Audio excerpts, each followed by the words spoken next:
Hello everyone guys. So SQL की series में आज हम करने वाले हैं that what is order by clause. क्या कि ऑर्डर बाय क्लॉज क्या होता है। जैसे इसका नाम सजेस्ट कर रहा है, क्या ऑर्डर बाय यानी कि कोई भी चीज किसी भी चीज को ऑर्डर में रिप्रेजेंट करना।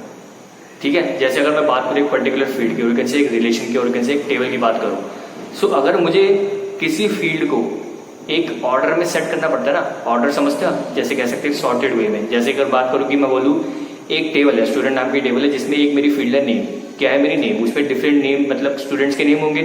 अब मैं कहता हूँ आपको उनको एक सॉर्टेड वे में, से ऑर्डर्ड वे में उसको करना है, डिस्प्ले करना है। तो वो क्या करेगा, बेसिकली उस सबको ऑर्डर में लगाना। ऑर्डर में लगाना मतलब जैसे कह सकती है नेम्स को अल्फाबेटिकली अरेंज करना, जैसे ए से स्टार्ट करते हैं जेड तक जाना। ठीक है, अगर मैं बात करूँ रोल नंबर्स को, रोल नंबर्स में आप कैसे करोगे, छोटे से बड़ा, है ना, असेंडिंग टू डिसेंडिंग, है ना, ये करोगे आप।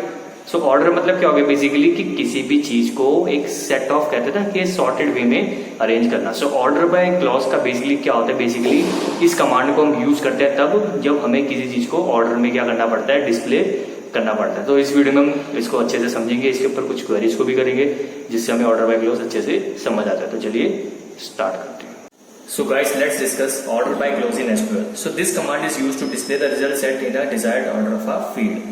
इसका मतलब ये हुआ कि बेसिकली इसका काम क्या होता है, बेसिकली इस ऑर्डर बाय क्लॉज कमांड का काम क्या होता है, ये क्या करता है बेसिकली रिजल्ट सेट को डिस्प्ले करता है। और वो किस बेसिस पे डिस्प्ले करता है, वो क्या करता है कि एक टेबल में से किसी पर्टिकुलर फील्ड को एक डिजायर्ड ऑर्डर में डिस्प्ले करने का काम किसका होता है, ऑर्डर बाय क्लॉज का होता है।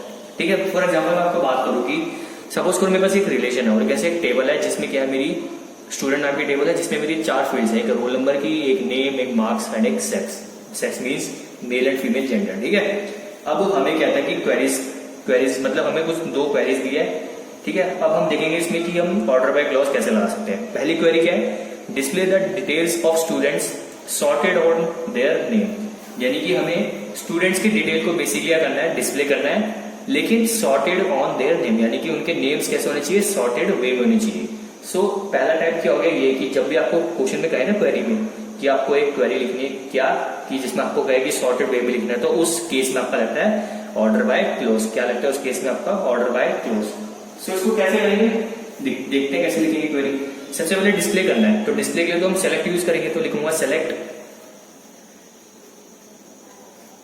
अब मुझे क्या सिलेक्ट करना है, इसने मुझे बोला बेसिकली डिटेल्स को क्या करना है, डिस्प्ले करना है। जब हम क्या कहते हैं, जब डिटेल्स मतलब कि सारी की सारी फील्ड्स की बात कर रहे हैं, तो जब सारी चीजें होती है हम पता है एस्टेरिक लगाते हैं, तो लगाएंगे सेलेक्ट ऑल, इसका मतलब होता है ऑल। ठीक है, फ्रॉम टेबल का नेम, एंड टेबल का नेम क्या हमारी स्टूडेंट। इतना तो हो गया। अब उसने क्या बोला था सेकंड पार्ट कि सॉर्टेड ऑन देयर नेम, यानी कि उनके नेम क्या होने चाहिए, बेसिकली सॉर्टेड होने चाहिए। तो सॉर्टेड होने के लिए हम क्या लगाएंगे, ऑर्डर बाय क्लॉज। क्या लगाएंगे, ऑर्डर बाय। तो ऑर्डर बाय को कैसे लिखना पड़ता है, हमें सिंपल ये लिखना पड़ेगा ऑर्डर बाय। अब order by what, order by का काम तो हो गया बेसिकली सॉर्ट करना, तो ये तो सॉर्ट कर देगा।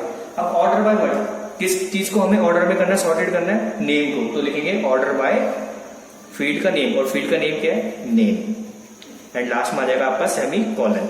सो ये क्या होगी, इस क्वेरी के लिए हमारे या क्या लिख दी, इस प्रॉब्लम के लिए हमने ये क्वेरी लिख दी, जिसमें क्या था, हम इसको सॉर्टेड वे में, नेम सॉर्टेड वे में होनी चाहिए, और हमने इसके लिए क्वेरी लिख दी। सो गाइस हम जरा एक और प्रॉब्लम बना लेते हैं। प्रॉब्लम ये कह रही है कि display name of all the students with their marks in descending order. क्या बोला कि display name of all the students with their marks in descending order. इसका मतलब क्या हुआ कि हमें स्टूडेंट नाम की टेबल में से उन स्टूडेंट्स के नेम को डिस्प्ले करना है, और उनको कैसे डिस्प्ले करना है, उनको उनके डिसेंडिंग मार्क्स के ऑर्डर में। डिसेंडिंग मतलब क्या होता है, बड़े से छोटे के फॉर्म में लिखना है, यानी कि उस स्टूडेंट का नाम पहले आएगा जिसके सबसे ज्यादा मार्क्स है, देन उस स्टूडेंट का नेम आएगा जिसके उससे कम है, देन मतलब बड़े से छोटे फॉर्म में हमें क्या करना है, इसको लिखना है। यानी कि इसमें इसने साफ साफ बोल दिया कि डिसेंडिंग ऑर्डर। तो मैं सबसे पहले आपको एक बता दूं इंपॉर्टेंट बात, जब भी कोई ऐसी प्रॉब्लम आ जाए जिसमें आपको कहे कि आपको किसी चीज को डिस्प्ले करना है on the basis of ascending order and descending order, right, क्या असेंडिंग एंड डिसेंडिंग ऑर्डर, तो बेसिकली इसका मतलब साफ साफ पता चल रहा है क्या लगाना पड़ेगा इसमें, अगेन ऑर्डर बाय क्लॉज लगाना पड़ेगा। तो उसको क्वेरी कैसे लिखेंगे देखते हैं। तो डिस्प्ले करना तो सबसे लिखेंगे select, select what, in this case we have to select what, name. हमें नेम को सेलेक्ट करना, तो फील्ड का नाम दे देंगे सेलेक्ट नेम, फ्रॉम टेबल का नेम, और टेबल का नेम क्या हमारी स्टूडेंट, लिखेंगे select name from student order by, क्योंकि हमें ऑर्डर दे रखा है इस बार,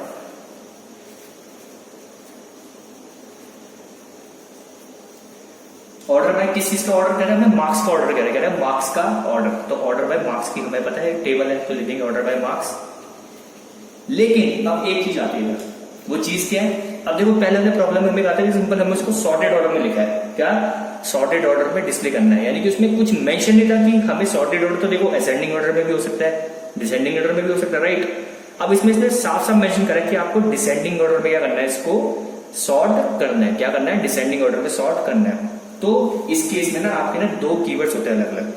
देखो अगर मान लो केस होता है असेंडिंग ऑर्डर का, किसका केस होता है? असेंडिंग ऑर्डर का। तो आपको क्या यूज करना होता है? असेंडिंग ऑर्डर के लिए यूज करना पड़ता है आपको ASC। याद रखने बात कि जब भी क्वेश्चन में आपको बोलता है ना कि आपको किसी चीज को आपको डिस्प्ले करना है ऑन डिसेंडिंग ऑर्डर और कैसे असेंडिंग ऑर्डर, तो जब भी असेंडिंग ऑर्डर की बात करें तो आपके लिए क्या यूज करना पड़ता है? ASC। लेकिन आप बात करते हैं किस चीज की, अगर आपको डिसेंडिंग ऑर्डर यूज करना पड़ता है, क्या डिसेंडिंग ऑर्डर यूज करना पड़ता है, तो आपको लिखना पड़ता है क्या? DESC। सो याद रखना कि जब भी किसी बोले कि आपको किसी फील्ड को आपको असेंडिंग ऑर्डर में करना है, उसको सॉर्ट करना है, ठीक है, तो आप ASC लिखोगे लास्ट में, और अगर डिसेंडिंग में करना है तो DESC। तो हमें इस केस में क्या है कि आपको उसको डिसेंडिंग में करना है, किसमें करना है? डिसेंडिंग ऑर्डर में। तो हम लिखेंगे select name from student order by marks and on the basis of what? In descending order. क्या? In descending order. तो मैं लिख दूंगा order by marks DESC and semicolon. समझ आया DESC क्यों लिखा? क्योंकि डिसेंडिंग ऑर्डर में करना था। अगर वो क्वेश्चन में कहता कि इन असेंडिंग ऑर्डर, क्या बोलता? इन असेंडिंग ऑर्डर, तो आप क्या लिखते हैं? ऑर्डर बाय मार्क्स ASC, ठीक है, देन सेमीकोलन। और अगर मान लो क्वेश्चन में कुछ नहीं लिखता कि असेंडिंग भी नहीं है, डिसेंडिंग नहीं है, सिंपल वो बोलता है कि आपको सॉर्टेड वे में लिखना है। क्या लिखना है? सॉर्टेड ऑर्डर में। जैसे ऊपर लिखा है सॉर्टेड में, तो आपको ASC DESC को लिखने की जरूरत नहीं है। बस आपको याद रखना है जब असेंडिंग की बात करें तो आपको ASC लिखना है, जब डिसेंडिंग की बात करेंगे आपको DESC लिखना है। And this is what? Order by clause. So guys, इस वीडियो में हमने बेसिकली क्या डिस्कस करा कि ऑर्डर बाय क्लॉज क्या होता है, उसके ऊपर फिर हमने कुछ क्वेरीज को भी समझा, जिससे हमें समझ आया कि किन किन क्वेरीज में हमें ऑर्डर बाय क्लॉज को लगाना पड़ता है। सो ये क्या बेसिकली ऑर्डर बाय क्लॉज था। अगर आपको इस वीडियो में कोई डाउट है तो आप पूछ सकते हैं। Till then good bye, take care.